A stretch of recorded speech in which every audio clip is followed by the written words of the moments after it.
Ration ସାମଗ୍ରୀ ନିର୍ଦ୍ଧାରିତ ସମୟରେ ସଂଗ୍ରହ ନ କରୁଥିଲେ ଏମିତି ସମସ୍ୟାର ହୋଇପାରନ୍ତି ଶିକାର। ତ ଦେଖନ୍ତୁ, ଯଦି ଆପଣମାନେ ରାସନ କାର୍ଡ ଧାରୀ ରାସନ ଉଠାଉଛନ୍ତି ଆଉ ଯେଉଁମାନେ ପ୍ରତି ମାସ ରାସନ ଉଠାଉନାହାନ୍ତି 4 ମାସ ବା 5 ମାସରେ ଉଠାଉଛନ୍ତି ସେମାନଙ୍କ ପାଇଁ ଏହି ଖବର। ଯଦି କ'ଣ ରହିଛି ଆପଡେଟ୍ ଭିଡ଼ିଓକୁ ଦେଖନ୍ତୁ ଶେଷ ପର୍ଯ୍ୟନ୍ତ, ଆପଣମାନେ ଜାଣିପାରିବେ କ'ଣ କରିବେ। ତ ଦେଖନ୍ତୁ, ଖାଦ୍ୟ ସୁରକ୍ଷା ନେଇ କେନ୍ଦ୍ର ସରକାର ଗରିବ ଲୋକଙ୍କୁ ଯୋଗାଇ ଦେଉଛନ୍ତି ଖାଦ୍ୟ।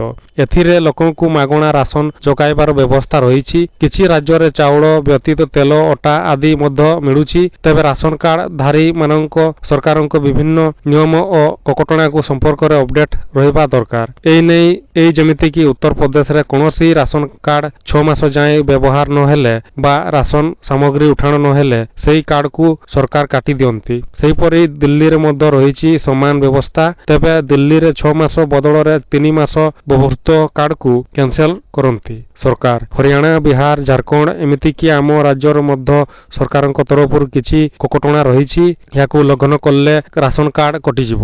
ତେଣୁ ରାସନ କାର୍ଡ ଧାରୀ ମାନେ ନିଜ ରାସନ କାର୍ଡ ନେଇ ସାମଗ୍ରୀ ଯେଉଁ ମାସରେ ଆସୁଛି ତାଙ୍କୁ ସେହି ମାସରେ ମଧ୍ୟ ନେବା ଦରକାର ବା ଉଚିତ। ଏହିପରି କରିବା ଦ୍ୱାରା ରାସନ ଡିଲରଙ୍କ ଦ୍ୱାରା କଳାବଜାର ହେବାର ସମ୍ଭାବନା ରହିବ ନାହିଁ। ତେଣୁ ରାସନ କାର୍ଡ ବ୍ୟବହାର କରୁଥିବା ବ୍ୟକ୍ତି ଏସବୁ ଦିଗ ପ୍ରତି ଧ୍ୟାନ ଦେବା ଜରୁରୀ। ତ ଦେଖନ୍ତୁ, ଯଦି ଆପଣମାନେ ମଧ୍ୟ 6 ମାସ ବା 4 ମାସରେ ଉଠାଉଛନ୍ତି ତାହେଲେ ଆପଣମାନେ ଖୁବ୍ ଶୀଘ୍ର ଯାଆନ୍ତୁ, ଆପଣମାନେ ପ୍ରତି ମାସରେ ଉଠନ୍ତୁ, ନହେଲେ ଆପଣଙ୍କ ରାସନ କାର୍ଡ କଟିଯିବ ବା ଆପଣମାନେ ପରେ ହଇରାଣରେ ପଡ଼ିବେ। ତ ଏଇଭଳିଆ ଆଜିର ଅପଡେଟ୍ ଥିଲା। ଆଶା କରୁଛି ଭିଡ଼ିଓ ଭଲ ଲାଗିଥିବ, ତାହେଲେ ସେୟାର କରନ୍ତୁ, ଲାଇକ୍ କରନ୍ତୁ।